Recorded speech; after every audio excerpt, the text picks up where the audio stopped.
Hello बच्चों, let's see the following question. Question है double fertilization और triple fusion leads to initiation of endosperm in angiosperms require option A fusion of 4 or more polar nuclei and the second male gamete only, B fusion of 2 polar nuclei and second male gamete only, C fusion of 1 polar nuclei and second male gamete only, option D all of the above types of fusion in different types of angiosperms। तो अगर हम इस question का पीछे का की concept के बारे में देखें, की कॉन्सेप्ट है sexual reproduction in angiospermic plants. Sexual reproduction in angiosperms. Angiosperms का मतलब क्या है? एंजियोस्पर्म्स वो प्लांट्स होते हैं जो फ्लावर प्रोड्यूस करते हैं। फ्लावरिंग प्लांट्स को हम एंजियोस्पर्म्स कहते हैं। सो इसमें फ्लावर का मेन पार्ट क्या है? यहाँ पे फ्लावर जो है वो रिप्रोडक्टिव ऑर्गन के जैसा एक्ट करेगा। फ्लावर एक रिप्रोडक्टिव पार्ट या ऑर्गन है, रिप्रोडक्टिव पार्ट। सो फ्लावर है तो रिप्रोडक्टिव पार्ट है, तो इसमें मेल और फीमेल वो दोनों होना चाहिए। मेल रिप्रोडक्टिव पार्ट को हम एंड्रीशियम बोलेंगे और फीमेल रिप्रोडक्टिव पार्ट को हम गाइनीशियम बोलेंगे। सो फीमेल रिप्रोडक्टिव पार्ट को हम गाइनीशियम बोलेंगे। तो अगर हम एंड्रीशियम के बारे में बात करें, ये एंथर में प्रोड्यूस होगा। ये क्या?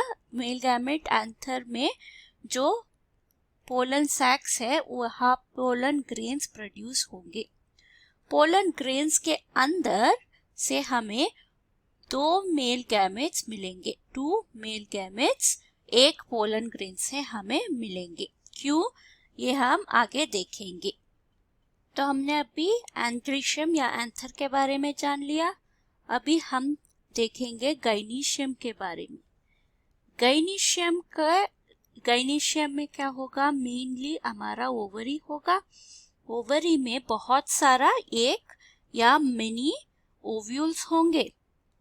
एक ओव्यूल के अंदर एक ही एम्ब्रियो सैक मिलेगा। एम्ब्रियो सैक मिलेगा। अगर हम एम्ब्रियो सैक की स्ट्रक्चर देखें, कुछ ऐसा दिखेगा। इसमें हमारे पास यहाँ पर इस एंड पर 3 सेल्स होंगे, उनको हम एंटीपोडल सेल्स बोलेंगे। Antipodal cells.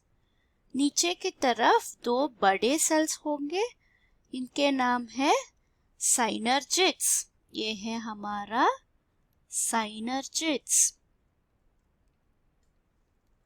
साइनर्जिड्स और साइनर्जिड्स के नजदीक में एक छोटा सेल होगा। इस छोटे सेल है मेन सेल, वो है हमारा ओवम। और मिडिल में बड़ा एक सेल होगा, उसमें 2 न्यूक्लियस होंगे। सो इस सेल को हम सेंट्रल सेल कहेंगे।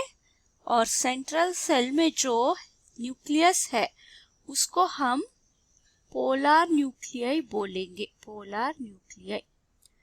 तो हमने देखा 2 स्पर्म सेल्स रिलीज होंगे, तो दोनों स्पर्म्स ओव्यूल को रीच करेगा। ओव्यूल रीच करके एक स्पर्म जो है वो ओवम के साथ फ्यूज करके हमारा ज़ाइगोट बन जाएगा। सो अगर प्लॉइडी देखे, ओवम हैप्लॉइड है, स्पर्म भी हैप्लॉइड है, ज़ाइगोट जो फॉर्म होगा वो डिप्लॉइड होगा।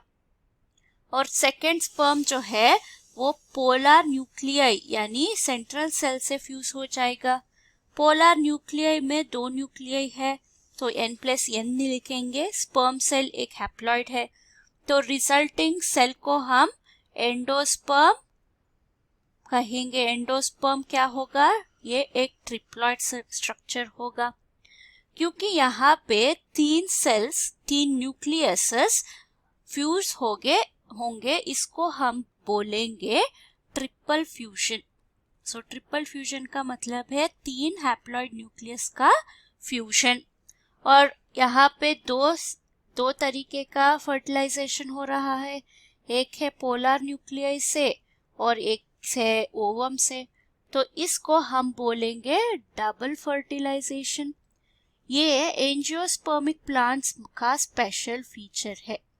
तो अगर हम क्वेश्चन को दोबारा देखें तो क्या है, डबल फर्टिलाइजेशन और triple fusion leads to initiation of endosperm which requires 2 nucleuses, that is polar nuclei and 1 sperm. So answer क्या है, आंसर है बी, जो कहता है fusion of 2 polar nuclei and second male gamete only. I hope you have understood the concept. Thank you and all the best.